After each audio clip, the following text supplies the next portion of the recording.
Question number 2 is from Julian. That's at Julian Doucette1. What is the general sense within the league on Travis Hunter? Wide receiver, corner, or genuinely play both?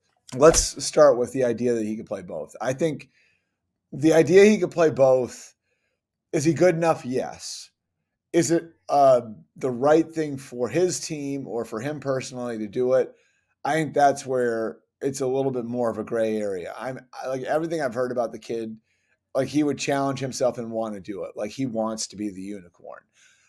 That said, the idea of playing 130, 140 snaps in an NFL game, the wear and tear that would put in your body, where that would leave you at the end of the season, how that would affect the length of your career. I think those are all things you have to take into account when you become a professional. And so, do I think he can do it? Yeah, I think he can absolutely do it.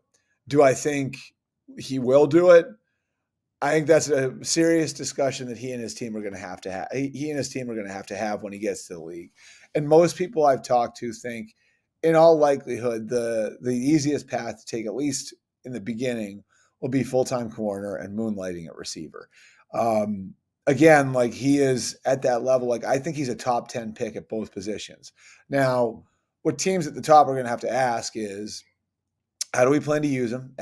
Right? If we see him as a receiver, how does he stack up with Teterow and McMillan? If you're just looking at him as a receiver in a vacuum, how does he stack up with Teterow and McMillan? Because if you're drafting receivers, I think that would be the question at the top of the draft. And then at corner, how does he stack up with Will Johnson from Michigan? I like at first I thought Will Johnson was hands down the best corner in the draft. The more I've talked to people, I think Travis Hunter might be at his level. I think Travis Hunter has long speed that Will Johnson doesn't. Travis Hunter has also been healthier than Will Johnson has.